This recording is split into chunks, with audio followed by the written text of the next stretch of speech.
Hola, muy buenas tardes. Bienvenido a una emisión más de tu programa Derecho y Humanidad. Soy el maestro Esteban Silva Morales.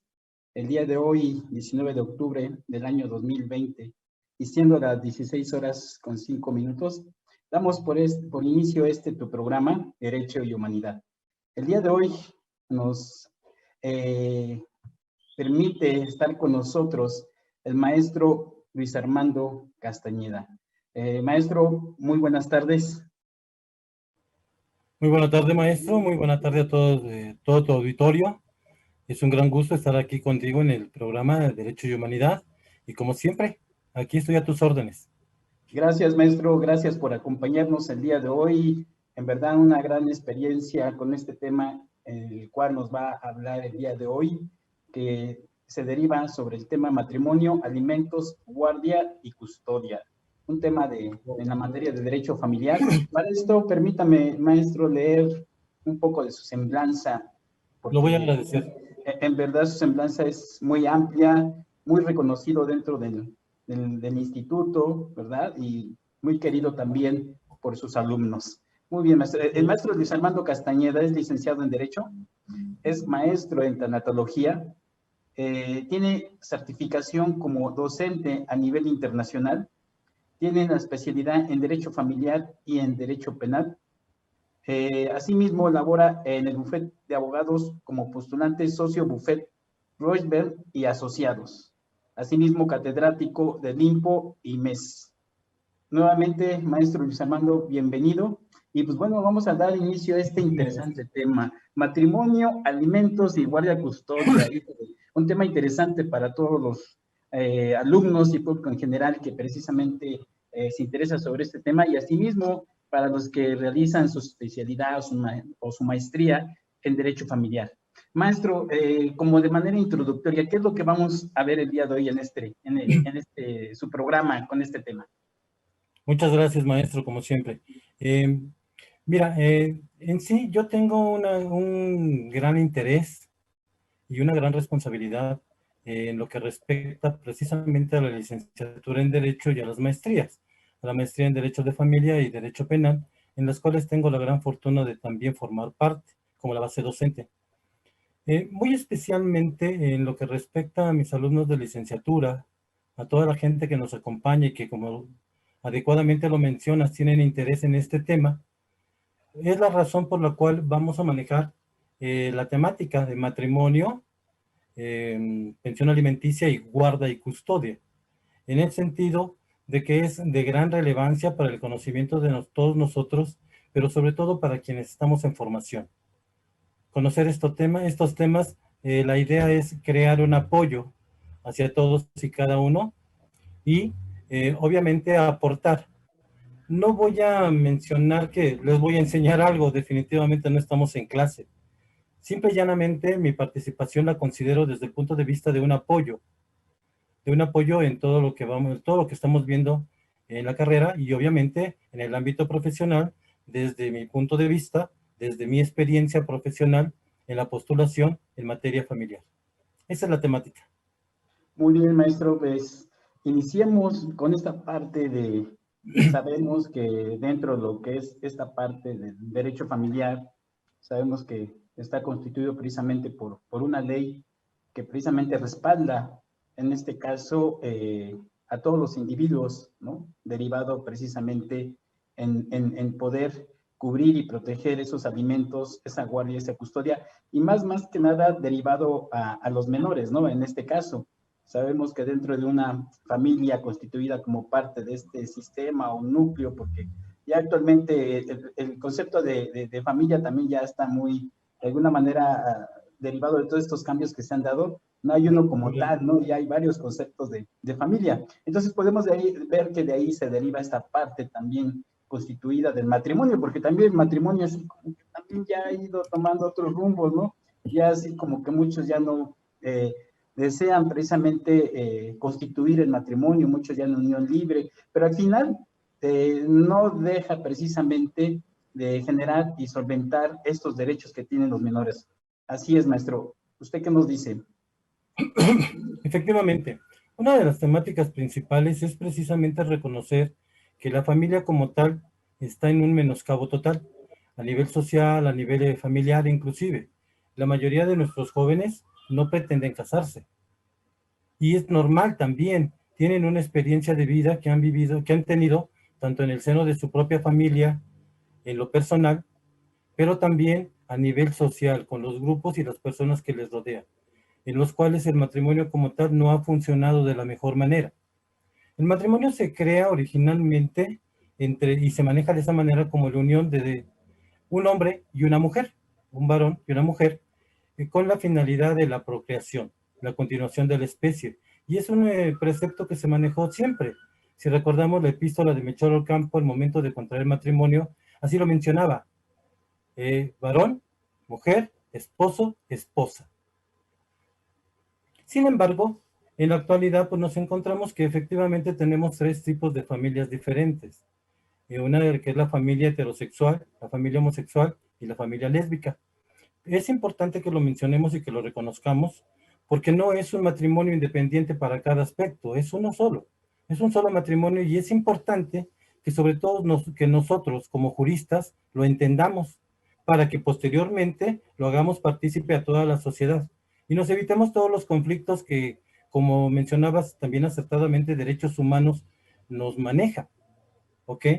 Actualmente el matrimonio no es la unión entre un varón y una mujer, es la unión entre dos personas, independientemente del sexo. En el 2008, en nuestra Ciudad de México, se crea una ley que permite el matrimonio entre personas del mismo sexo, pero debemos entender que el matrimonio sigue siendo el mismo. No hay uno específico para personas homosexuales o parejas lésbicas o heterosexuales. Es exactamente el mismo. Y es obligación de nosotros entenderlo. Es obligación de nuestro Estado seguirlo promoviendo y es obligación de nuestras instituciones tomarlo en cuenta. En este marco de ideas, efectivamente el matrimonio está quedando, o la familia como tal, está quedando en desuso. Pero debemos entender que es también la responsabilidad jurídica, la responsabilidad social que debemos tener como pareja. Porque en caso contrario, dejaríamos en estado de indefensión tanto lo que es, de cierta manera, a nuestra pareja, a nuestra esposa o nuestros hijos. De ahí que precisamente el Estado, al percatarse que los jóvenes no quieren casarse, ya lo mencioné por la misma experiencia de vida, se dan las uniones simple y llanamente, unión libre en algún momento, pero lo que más conocemos actualmente, concubinato, que definitivamente viene a restablecer y a suplir lo que es el matrimonio. ¿En qué sentido? Después de 2 años de cohabitar, de vivir en el mismo domicilio, de tener una fama pública como pareja, porque nos ven juntos en todo momento, porque nos ven salir de un domicilio común, porque nuestros vecinos saben que creamos o que tenemos una familia, para todos se establece que es un matrimonio. Sin embargo, la figura se llama concubinato. ¿Cuál es el requisito que nos pide? Mínimo cohabitar 2 años consecutivos viviendo juntos. O en el caso de que vivan menos tiempo pero tienen descendencia, ya se puede entender el concubinato como tal. ¿Cuál es la gran ventaja de este concubinato? ¿Cómo viene a suplir al matrimonio o a la familia? Desde el punto de vista que el concubinato genera exactamente los mismos derechos que el matrimonio. ¿Por qué los genera? Sería la pregunta. Bien simple, el Estado como tal, preocupado por las circunstancias sociales, familiares y de protección de la familia, se percata que el matrimonio está en desuso y que tenemos infinidad de madres solteras. Por lo tanto, genera como protección para la familia el concubinato. Tenemos en el concubinato derecho a heredar, a la sucesión. Tenemos derecho a la seguridad social. Tenemos derecho, en este caso, al pago de una pensión alimenticia o en determinado, es para los hijos, pero en determinado momento una compensación para la pareja. Si las circunstancias en las cuales han estado viviendo, la pareja pues no trabaja o no ha trabajado y se ha dedicado a la administración y cuidado del hogar. Si nos percatamos entonces, concubinato y matrimonio es exactamente lo mismo, la diferencia es que no existe un papel. ¿Qué sería lo más práctico? Una congruencia. ¿A qué me refiero? Normalmente todos decimos que nuestra pareja es la persona ideal. que amamos, que adoramos y estamos felices de que en determinado momento nos permitan caminar a su lado y crear muchas cosas en pareja. Y mencionamos que lo más importante para nosotros son nuestros hijos. E inclusive llegamos a mencionar abiertamente que todo lo que hacemos va dirigido a este precepto, la protección de la familia. Decimos que trabajamos para nuestros hijos y que todo lo nuestro es de nuestros hijos. Que la protección que debe tener nuestra pareja es la seguridad que le voy a proporcionar en todos los sentidos. Pero ¿qué nos percatamos cuando realmente no les damos esa protección? Significa una contraposición total. Entonces, somos los más grandes mentirosos del mundo y sus alrededores. Toda vez que no es cierto. No es cierto.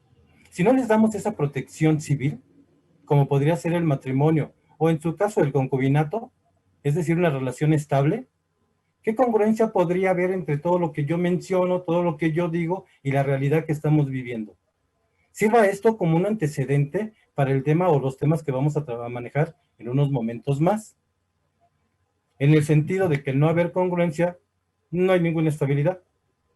¿Qué seguridad entonces tienen nuestras parejas? ¿Qué seguridad tienen nuestros hijos? Si en determinado momento de una ruptura sentimental van a quedar en total estado de indefensión. Hace un rato precisamente estaba en clase con mis grupos de la licenciatura en Derecho y salió a colación el tema. Me decían, maestro, ¿por qué una persona que es comprometido y que ama a sus hijos, ¿por qué no aporta una pensión alimenticia? ¿Por qué no lo quiere hacer? ¿Por qué niega tener un ingreso determinado?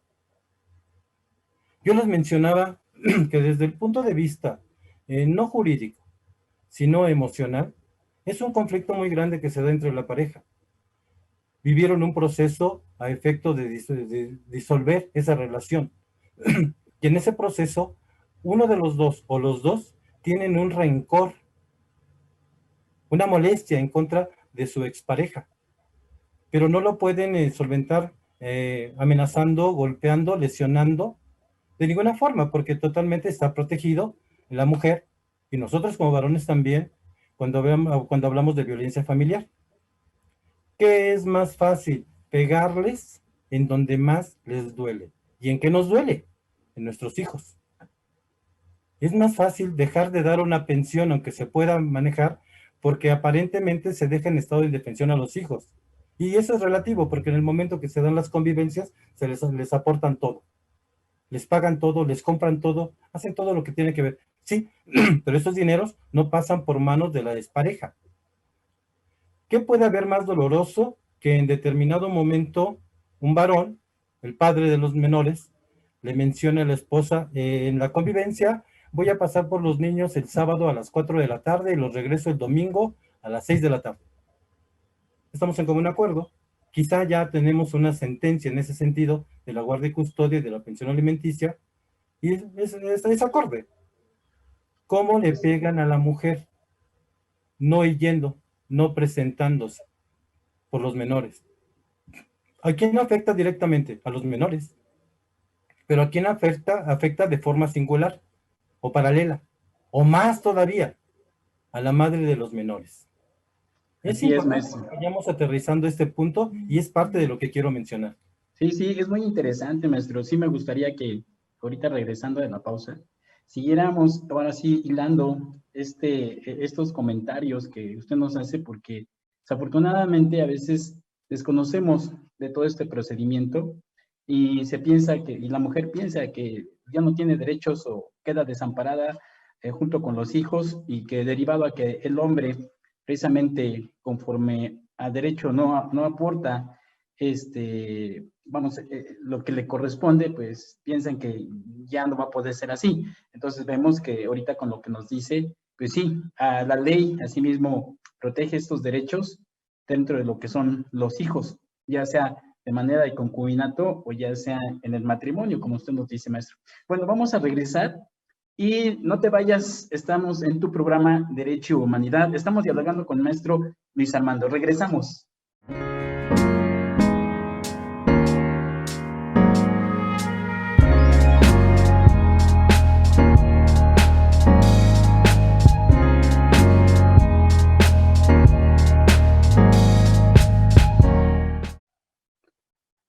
Ya estamos de regreso en este tu programa, Derecho y Humanidad. Estamos dialogando con el maestro Luis Armando Castañeda sobre el tema matrimonio, alimentos, guardia y custodia. Permítame leer algunos saludos y comentarios de alumnos y público en general que en este momento nos está viendo por todas estas redes sociales de Facebook y YouTube. Muchas gracias por estar aquí con nosotros y acompañarnos en este su programa. De hecho, hay muchos saludos para usted, maestro Luis Armando. Te decía, es muy querido por sus alumnos. Permítame leerlos, por favor. Maestro, probablemente también sea parte de mi familia y mis primos. Ah, bueno, Tengo muchos primos. perfecto. Muy bien, muy bien. No, pues tiene mucha familia entonces, maestro. Tiene mucha Gracias a familia. Dios. Ok. Claudia Asensio, qué tema tan interesante, profesores. Muchas gracias. César San Pedro, saludos, generación 20. Saludos, profesor Luis Armando, maestría en Derecho Familiar, Melody Juárez. Óscar Hernández, un saludo al maestro Luis Armando Castañeda.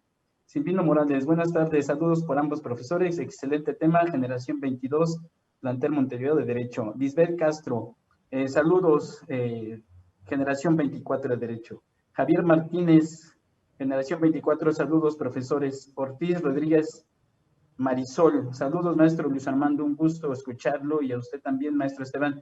Muchas gracias, estimada alumna, generación 22. Anaí Cortés Morales, saludos, generación 31 de Derecho, excelente tema, muy interesante. Saludos, generación Domingo 20, Vázquez Luis. Saludos, profesor Luis Armando. Lili Sánchez nos acompaña y nos manda saludos. Has Michelle, saludos, profesor Luis Armando, un abrazo. Michelle Salas, generación 22, escolarizado. Adalberto Delgado, buenas tardes, saludos a los maestros Esteban y Luis Armando, generación 17, plantel Tláhuac. Pedro Andraca, saludos. De Ferrari Go, David Ferrari, generación 21, Sabatino, saludos, profesor Luis Armando, envío un fuerte abrazo, es un honor escucharlo, perfecto. Aldes Ruiz Vázquez Jorge, saludos, profesor Luis Armando, escolarizado. Miguel Maza, hola, buenas tardes, saludos a usted, decano, y al ponente, maestro Luis Armando Castañeda, excelente tema, muchas gracias. Alvin Muñoz Sánchez, un saludo para profesores, muchas gracias por esta información que es fundamental para nuestra formación en el derecho civil y familiar. Connie Franz, también el tema aplica para adultos mayores, eso aquí lo que nos pregunta esta alumna. Dam, saludos, generación 22, Montevideo. Mónica Martínez Parra, excelente tema, saludos, maestro Luis Armando, excelente ponente. Gracias. Giovanni Delín, buenas tardes, maestro Luis Armando Castañeda, presente de la maestría en Derecho Familiar. Manin Tsuru, buenas tardes, será un gusto escucharlos, maestro Luis Armando. Pues sí, como ve, tenemos muchos saludos ahí, todavía nos quedan más. Y muchas gracias en verdad por enviarnos sus saludos, estar con nosotros, se los agradecemos. En verdad, por parte del maestro Luis Armando y un servidor. Bueno, también asimismo, antes quiero rápido comentarles que el día 24 de octubre del presente año se llevará el primer congreso sobre suicidio, estudios del suicidio, que será de 9 a 20 horas. Están invitados, un tema muy interesante de actualidad, derivado de toda esta situación que se ha presentado en cuanto a los diversos casos de suicidio, ¿verdad? Y asimismo, el 26 de octubre se abre también lo que es el siglo de pensamientos, un programa que precisamente es enfocado para ustedes y que tiene que ver con toda esta parte de nuestras tradiciones del Día de Muertos. Entonces, están también cordialmente invitados para el 26, y de alguna manera es abierto al público en general. Perfecto. Maestro Luis Armando, pues vamos a dar continuidad con este tema tan interesante, por favor. Como nos venía explicando usted en esta cuestión de los derechos que tienen los menores, ya sea pertenezcan a una familia constituida como base de un concubinato o de un matrimonio. Sí, totalmente, gracias. También agradezco los saludos, muy amables, muy atentos, me enorgullecen y me hacen sentir muy bien. Gracias. Efectivamente, cuando hablamos de guarda y custodia, lo primero que tenemos que checar es el interés superior del menor. ¿Y eso cómo lo debemos solicitar? Bueno, normalmente se debe realizar una demanda ante los juzgados de lo familiar solicitando precisamente, al margen de que estén casados, que sea un concubinato o que jamás hayan habitado juntos o cohabitado, pero tienen hijos, y los niños tienen ese derecho primordial, su seguridad, su estabilidad. Pero no solamente en el ámbito de una pensión alimenticia que sea bastante y suficiente para cubrir sus necesidades, sino también con la convivencia. Es muy importante que los menores tengan convivencia con ambos padres. Por favor, mi principal objetivo y lo que siempre he pedido en todas mis clases, todos los lugares donde me he podido presentar y tocar este tema, que no utilicemos a los niños como una moneda de cambio. El niño es totalmente independiente a los problemas dados entre los padres en la relación. Por lo tanto, tiene el derecho el menor de compartir con los padres, tanto como la madre como el padre, en una sana convivencia. ¿Ok? Cuando se solicita la guarda y custodia y la pensión alimenticia, es importante también que nosotros tengamos una observancia anterior, el saber exactamente cuál es el trabajo que desempeña cualquiera de las partes, porque en la misma equidad de género nos podemos dar cuenta que tanto la guarda y custodia la puede tener el padre como la puede tener la madre. Y en todo caso, quien no tenga la guarda y custodia o la asimilación de los menores en su propio domicilio, puede exigir, solicitar en primera instancia, pero exigir, porque esa es la palabra, la pensión alimenticia. ¿Ok? En ese sentido nos encontramos, como ya lo había mencionado, que la mayoría de las personas, tanto las madres o los padres que tienen la obligación de aportar y de apoyar, y digo apoyo porque la obligación es de los dos, no solamente del padre que no está con los menores o que salió del hogar, por las razones que sea. Hay ocasiones que las madres pretenden cobrar una infidelidad en efectivo y ponerle un precio y decir, te comportaste de esta manera durante la relación, me tienes que dar una pensión para mis hijos, me tienes que dar, si no, no los ves, me tienes que dar una pensión alimenticia para mí también, me tienes que pagar el carro, me tienes que pagar mis gastos, me tienes que pagar vacaciones. Entonces, en ese manejo de la culpa, pues mucha gente accede.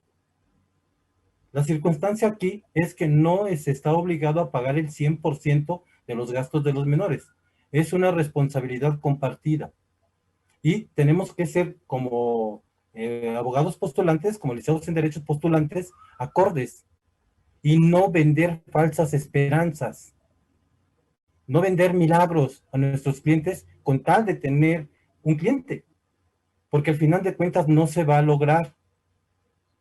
¿Cuántas veces hemos escuchado en el ejercicio profesional que quiero que le pegues, quiero que lo golpees, quiero que pague todo lo que me hizo? Es cierto, pero no es esa nuestra función. Debemos ubicarnos y ubicar a nuestros clientes sobre la realidad. Tampoco le puedo quitar, y eso de quitar pues es algo soberbio, porque yo no le puedo quitar nada.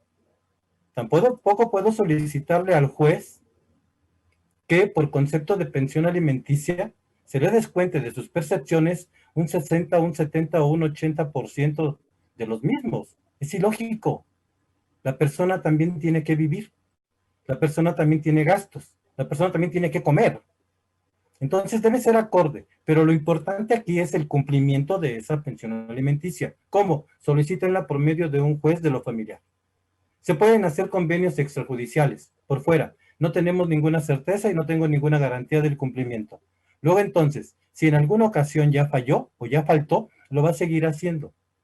Tengamos la certeza jurídica de una determinación judicial, en donde se determine quién va a tener la guardia y custodia y quién va a aportar también una determinada cantidad y qué monto va a aportar. Lo más común que yo me he encontrado en el ejercicio profesional es que quien tenga la obligación, el deudor alimentario, menciona su imposibilidad de hacerlo. ¿Por qué? Porque no se pueden comprobar ingresos. Es cierto, sobre todo con origen de esta pandemia, nos ha dado al traste. Si de por sí estábamos muy mal en el aspecto social y familia, ahora es peor. No nos comunicamos, no sabemos estar con nuestra pareja, no sabemos estar con nuestros hijos, no nos damos cuenta que quienes estamos invadiendo el domicilio somos nosotros. Ese espacio era de ellos y nunca estábamos porque estábamos trabajando. Ahora estamos todo el tiempo. Estoy invadiendo su espacio y hay una molestia por todo, absolutamente por todo. Como consecuencia también de esta pandemia, pues sabemos que en el aspecto económico todos estamos mal. No estamos teniendo los ingresos que normalmente teníamos. Estamos sobreviviendo a una pandemia, no viviendo, sobreviviendo a una pandemia con un nivel económico bastante bajo. Pero sí tenemos obligaciones, tenemos gastos fijos, como lo son en la casa, lo mismo que aportar una pensión alimenticia. Cuando se da este tipo de circunstancias, ¿qué es lo que yo propongo a mis compañeros, colegas abogados, a mis alumnos? Y por qué no, también tengo mucha injerencia en la licenciatura en trabajo social. Y tengo muchísimos alumnos de trabajo social con quienes trato estos temas. ¿Qué les solicito? En el momento de llevar el procedimiento, el juicio, aporten como prueba o propongan como prueba el peritaje social. ¿Quién lo realiza? Trabajo social. ¿Qué vamos a lograr con eso? Una investigación real, positiva, certera, asertiva, de realmente cuáles son los ingresos de una persona y de qué manera puede aportar, aún siendo estos inestables. También me va a dar, por medio de ese peritaje social, el conocer qué personas son las más indicadas para tener la guarda y custodia de los menores, su protección. Así es, maestro. Pues hay tantos elementos que de alguna manera pueden intervenir precisamente a favor de los derechos, en este caso, vamos a decir, de la familia y en este caso de los menores, ¿no? Que va más vinculado en esta relación con los hijos, con los menores de edad, como dice usted, que son parte actualmente de un derecho humano, ¿sí? Como parte de esa inclusión que también se debe de tomar en cuenta. Y asimismo, la ley también ya lo reconoce ya y la Constitución también así lo reconoce. Muy bien, maestro, vamos a una pausa más y regresamos con ustedes. Este es tu programa Derecho y Humanidad. Estamos dialogando con el maestro Luis Armando Castañeda con el tema matrimonio, alimentos, guardia y custodia. Regresamos, no te vayas. Gracias.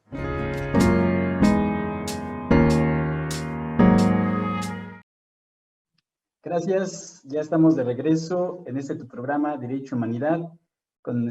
Tenemos como invitado al maestro Luis Armando Castañeda. Permítanme leer otros mensajes que nos han enviado y saludos. No voy a poder leer todos porque son muchos, si no nos llevaríamos todo el tiempo aquí. Pero bueno, al final... No importa, está bien. Sigamos. Al final vamos a contestarlos y le vamos a sacar toda la tarea al maestro Luis Armando para que los conteste. Muy bien. Voy a mencionar algunos para que le demos también seguimiento y le demos más espacio al tema. Clau Loma, buena tarde, un tema de gran ayuda para reafirmar nuestros conocimientos. Este tema es de gran importancia. Muchas gracias, Clau Loma. Asimismo, Jacqueline Salas, excelente tema el día de hoy. Un saludo a ambos docentes. Muchas gracias, Jacqueline Salas. Ale González, Alejandra Di González, Trinidad, Derecho Generación, saludos y asimismo felicitaciones. Gracias, Rogelio Roger. Buenas tardes, saludos, maestro Luis Armando Castañeda. Un fuerte abrazo de la maestría en Derecho Familiar.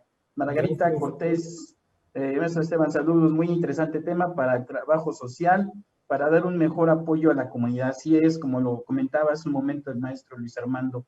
Maite Salazar, hola, profesor Luis Armando, buenas tardes.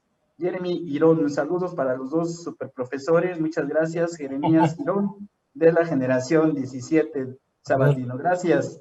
Rocío Flores, saludos de juicios orales, un interesante tema también. Eugenia LG, saludos, generación 20. Isla González, buenas tardes, maestros, siempre a la vanguardia del derecho. Gracias por el tema y el cual nos aportará mucho. Así es. Hugo Gaona, muy buenas tardes, excelentísimo tema y un buen invitado, el profesor Castañeda, excelente orador. Perfecto, un gran reconocimiento a usted, maestro. Naftali G. Uribe, buenas tardes, profesores, alumno de la licenciatura en Derecho 23 Sabatino. Dolores Santos, Baldovinos, interesante tema, es un placer escucharlos, profesores, muchas gracias. Valentín González, ¿Se puede disminuir? Aquí hay una pregunta, maestro. Dice, ¿se puede disminuir una pensión alimenticia en un menor de edad? Ahorita el maestro que nos oriente con su sabiduría y conocimiento. Jorge Villamar, saludos por parte de la Cintura del Derecho 24. Aldo Uriel, muy interesante tema. Jonathan Maldonado, saludos, profesor Castañeda, estupendo profesor y ponente, gracias. Helen García, buenas tardes, saludos, María Elena Trujillo, de la Nación Derecho, Plantel Montevideo, y Alejandro Valderas, muchos saludos de decano Esteban Silva y el maestro Luis Armando Castañeda. Perfecto, pues vamos a seguir dando sus comentarios un momento más y vamos a darle continuidad porque esto es muy interesante. Adelante, maestro, por favor, y en esa pregunta que nos hizo el alumno. Ok. ¿Se puede disminuir la pensión alimenticia de un menor? Originalmente no. Debemos de tomar en cuenta que en el procedimiento judicial tenemos dos tipos de circunstancias en lo que respecta a la pensión, la que es provisional y la que es definitiva. La provisional se lleva a cabo en el momento en que demandamos la pensión alimenticia y que tenemos inclusive el lugar donde labora el deudor alimenticio. El juez solicita, obviamente a petición de nosotros, que se le haga un descuento de una determinada cantidad. Para ello, y para que el juez pueda tomar esa designación, nosotros necesitamos lo que siempre he mencionado, fundamentar y argumentar. Fundamentar el por qué se necesita, por qué se requiere, bajo qué circunstancias, los gastos que representa para el menor, todo en todo momento, y sobre todo argumentar en relación a la negativa del pago de esa pensión. Cuando nosotros le fundamentamos a un juez, a una autoridad, que esta persona ha sido omiso en todo momento, a pesar de que tiene los medios, de que ha dejado en estado de indefensión a sus menores hijos, e inclusive a su expareja, el juez va a tomar esa medida. Yo comento siempre con mis alumnos desde un enfoque tanatológico también el manejo de emociones. En la forma en que vamos a argumentar no solamente es de la manera jurídica, con lo que nos dice el código, con lo que nos dice el Código de Procedimientos Civiles, no, sino también desde la emoción. Recordemos, los jueces son personas, las autoridades son personas y también manejan emoción. Si nosotros logramos hacerles ver una perspectiva de lo que está sucediendo, del daño permanente que han tenido los menores, del desapego, del abandono y las circunstancias mismas en que sí tiene la posibilidad, pero ha hecho caso omiso, vamos a obtener que el juez en determinado momento nos proporcione de manera provisional un monto alto. ¿Qué podría ser? Un 40 o un 50% de las percepciones del deudor alimentario.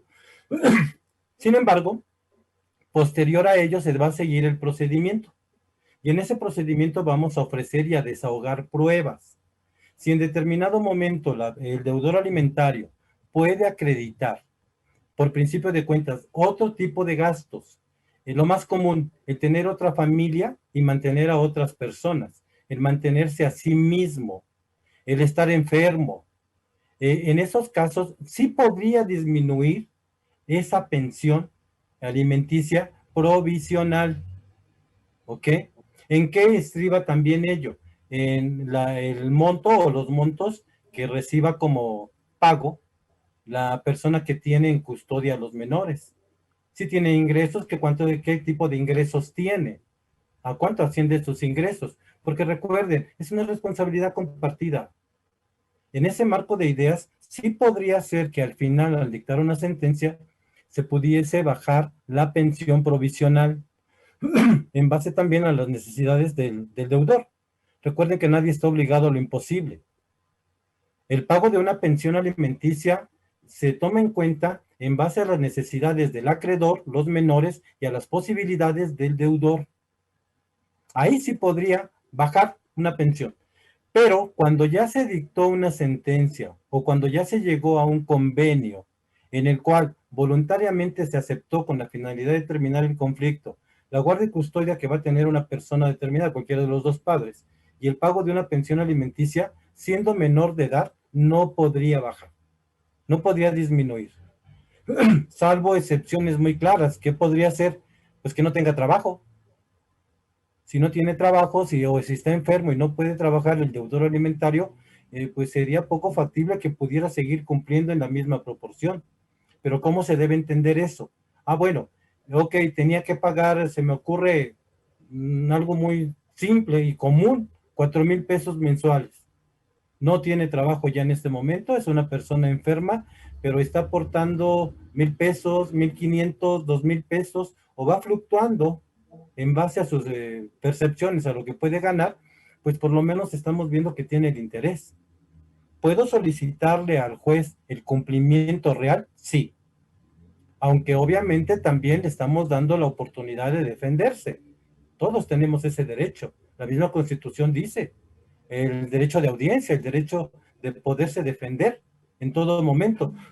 En caso contrario, si no nos dan o no les dan esa opción, pues sería en contra de las garantías individuales y en determinado momento, si vamos un poquito más allá, después de los derechos humanos. Pero yo considero que no. No se puede echar abajo si no ha cumplido la mayoría de edad. Si no ha, si no continúa estudiando, si tiene un ingreso, si se emancipa, es decir, hablamos también de emancipación hace un rato, si contrae matrimonio siendo un menor de edad, con la autorización de los padres o del tutor, que en este caso sería la persona que lo tuviera bajo su guardia y custodia, pues también pierde ya ese derecho. Pero no se da por el simple hecho de decir, es mayor de edad, no está estudiando, tiene un X trabajo y está casado, tiene una pareja. No, tendríamos que seguir un procedimiento. Y ese procedimiento es precisamente la cancelación de la pensión alimenticia que vamos a llevar ante el mismo juez de lo familiar que en determinado momento dio origen a esa pensión. De esa manera, sí podríamos dejar sin efecto, pero disminuir en ese sentido no lo veo factible. Perfecto, maestro. Interesante pregunta la que hizo el compañero y bueno, de alguna manera ya usted lo orientó y lo asesoró, ¿no? En este aspecto sobre lo que se debe realizar y a lo mejor en dado caso, cómo se puede intervenir. Bueno, vamos a regresar, vamos a otra pausa rápidamente. No te vayas, estamos contigo, este es tu programa Derecho y Humanidad.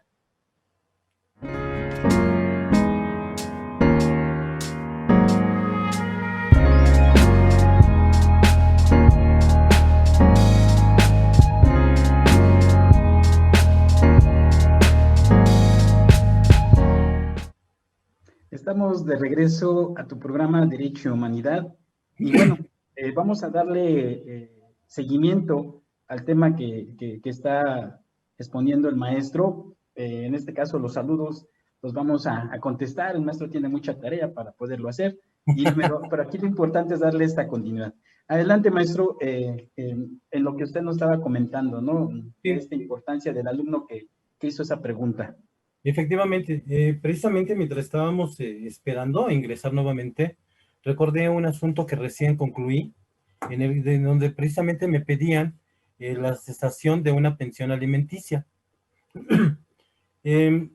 ¿Cómo se puede dar esa cesación? Bueno, pues cuando la persona ya no lo necesita. Ya mencioné las características, pero hay un punto que me llamó mucho la atención. El mismo código menciona que en ese momento que deja de necesitarlo, que deja de existir el objeto para el cual se da la pensión alimenticia, esta se suspende. Pero obviamente lo tengo que solicitar a un juez. Tengo que demandarlo y tengo que comprobar. Tendría que manejar un incidente en ese sentido, tratando de demostrar por qué ya no lo necesita. Concretamente, el asunto que a mí pues me tocó solucionar en este caso de la cancelación fue por muerte del acreedor alimentario. ¿Y quién fue? ¿Fue un menor? No, un adulto mayor. Un adulto mayor que hace aproximadamente 3 o 4 años solicita la pensión alimenticia de sus hijos y se otorga, pero se da una característica, inclusive, perdón, emocional muy fuerte, porque en los antecedentes, al estar revisando expediente, al revisar varias cosas, me percato que ese señor jamás tuvo la atención con sus hijos, los abandonó siendo muy pequeños.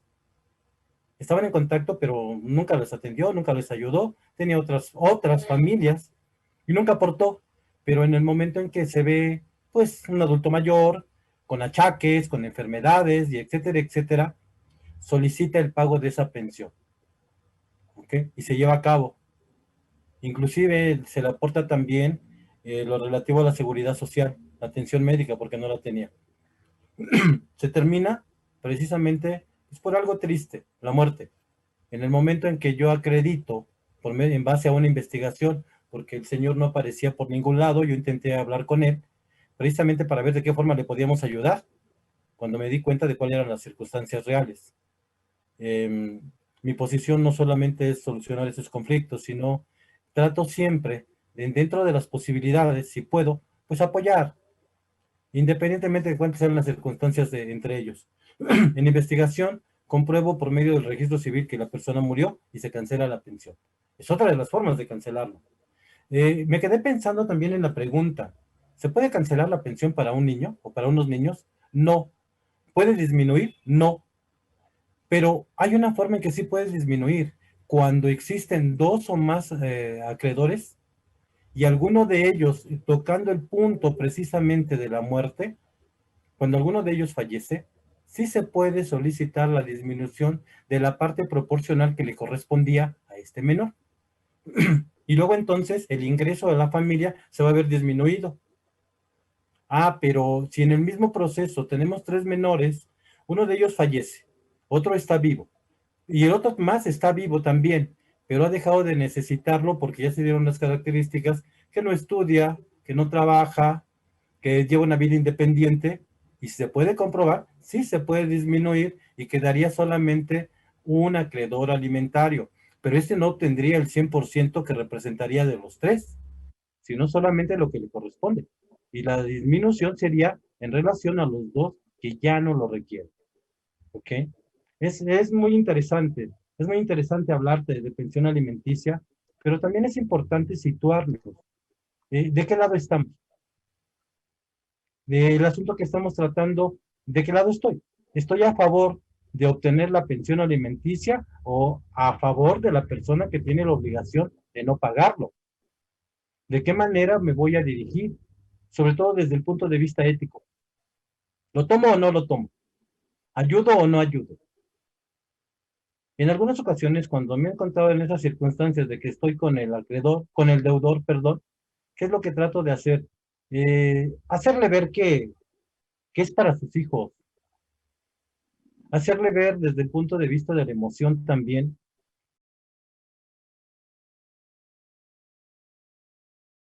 ella, porque no mejor lo solucionan. Al final de cuentas se van a seguir estando viendo, va a seguir habiendo una correlación. Mientras estén vivos los hijos, va a haber una correlación. En el momento en que cualquiera de los dos que quiera tener la convivencia con los hijos que no están con él, va a tener que ver a la madre, forzosamente. ¿Por qué no intentar solucionar ese conflicto? ¿Por qué no darse cuenta que los hijos son mucho, muy importantes y efectivamente para muchos de nosotros son nuestra razón de ser? ¿Por qué no intentar solucionar el conflicto? Que no ya fue mucho tiempo, no ya fueron muchos años estando casados y que se lastimaron, como para que ahora se sigan haciendo la vida imposible y perjudicando a los menores. Ese es un punto que yo he manejado y algunas veces ha funcionado, no siempre, pero algunas veces ha funcionado y en las negociaciones hemos obtenido algo paralelo. La pensión alimenticia no solamente es para los menores, la pensión alimenticia también es para los adultos mayores, como ya lo mencioné, cuando estos se encuentran desprotegidos. No siempre es el caso que yo indiqué también, en el cual el padre durante toda su historia de vida jamás puso atención en los hijos, sino también tenemos casos, perdón, tenemos casos en los cuales los padres se portaron siempre muy bien y están siendo abandonados por los hijos en su propia casa y sigue manteniendo esa familia con su pensión y nunca toca el dinero. En estos casos también se puede intervenir. De esta función normalmente a quién llega primero, a trabajo social. Trabajo social es el primero que conoce de estos puntos, de estos temas, y es quien lo debe direccionar. Posteriormente llega con nosotros como abogados, ya en la parte que nos vamos a encargar de la realización del trámite. Y podemos obtener mucho beneficio. Ayuda bastante.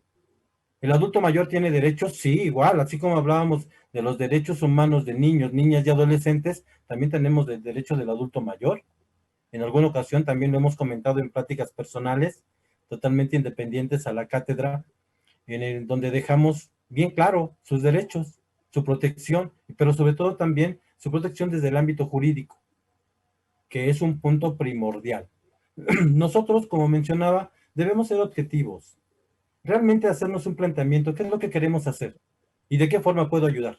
¿Cómo puedo apoyar? Bien simple, si en determinado momento queremos cobrar una pensión alimenticia y el padre o el deudor alimentario, sea el padre o la madre, tienen los medios pero no los cumplen, desde el ámbito civil ya tenemos una sentencia y no la están cumpliendo. Ah, pues nos podemos ir al ámbito penal. Tenemos la opción del abandono de persona, ya sea en un adulto mayor o en los menores.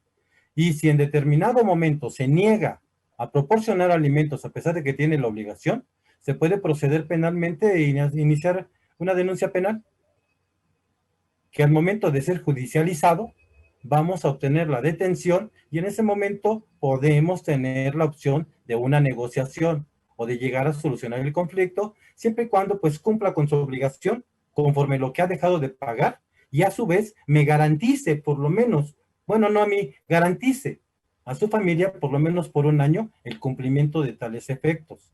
Otra opción es cuando queremos obtener esa pensión alimenticia y la persona realmente no tiene los medios o no le puedo comprobar nada, bueno, pues puedo proceder a solicitarlo a sus ascendientes, es decir, a los padres del papá de los niños que se niega a dar una pensión, puedo solicitar la pensión alimenticia de ellos. Si ellos no tienen la posibilidad, pero los hermanos sí, puedo enderezar esa demanda de alimentos y involucrar a los familiares. Y si soy honesto, ellos no tienen la culpa de nada. Pero desde mi muy personal punto de vista lo veo como una forma de presión. Porque son ellos mismos, van a ser, si estuviéramos en el ámbito mercantil, en la recuperación de cartera, ellos serían mis mejores cobradores.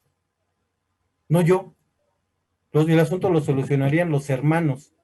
En principio de cuentas, aportando, si los obligo a aportar, o se les secuestran su pago para la pensión alimenticia de sus sobrinos, de esa forma lo puedo hacer, pero ellos obviamente van a acudir en contra del padre que se está negando a pagar la pensión alimenticia y lo van a obligar a hacerlo.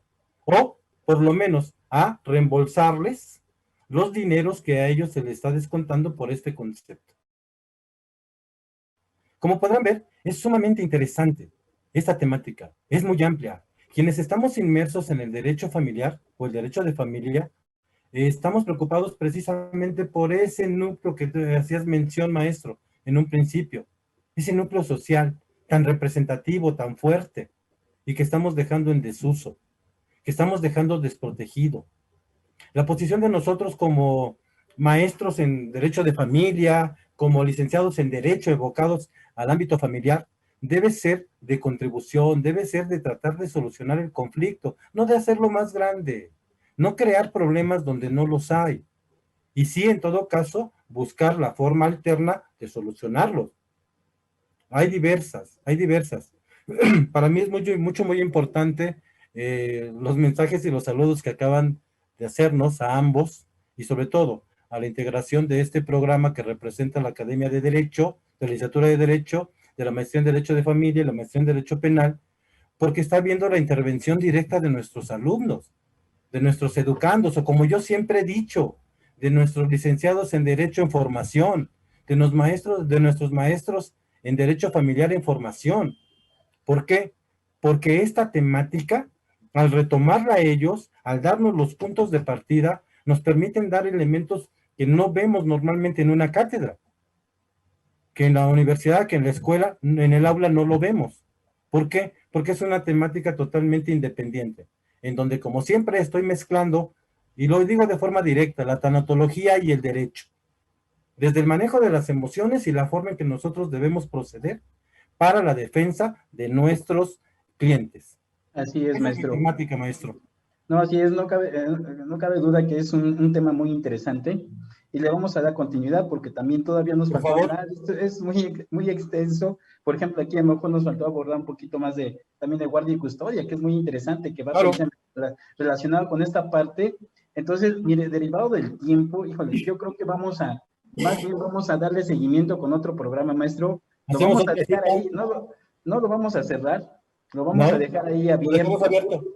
Claro, para que le demos esta continuidad y asimismo a los alumnos, como dice el maestro, que están en formación y al público en general, este tema en materia familiar, muy interesante, ¿no? Y así como lo explicaba el maestro, pues se vuelve más, ¿no? Porque así con esta parte de estos ejemplos que nos expone, nos permite precisamente, pues abrir un poquito más el conocimiento sobre estos derechos que se tiene desde una familia, ¿no? Desde que está constituida una familia, y también como parte del aspecto social, efectivamente.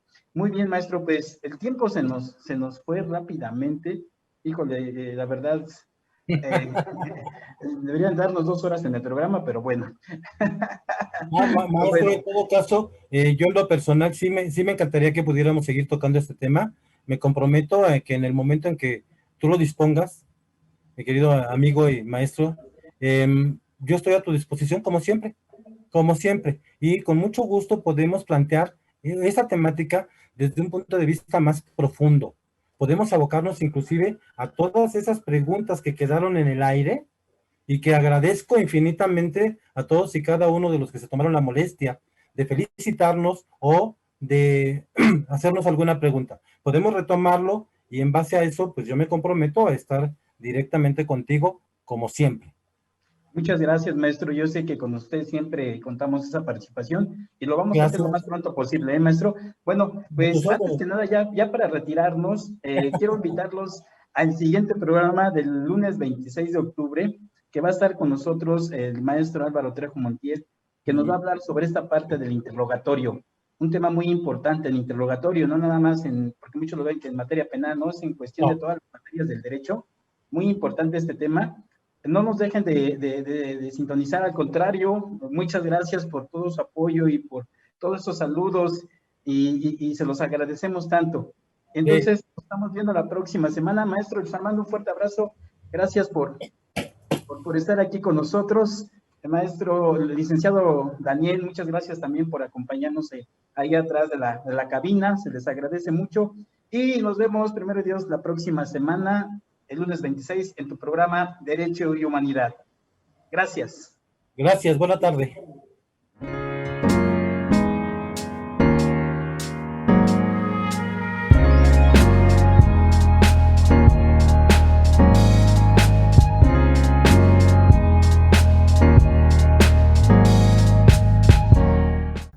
Si te gusta el contenido, dale like al video. Suscríbete y activa las notificaciones presionando la campana.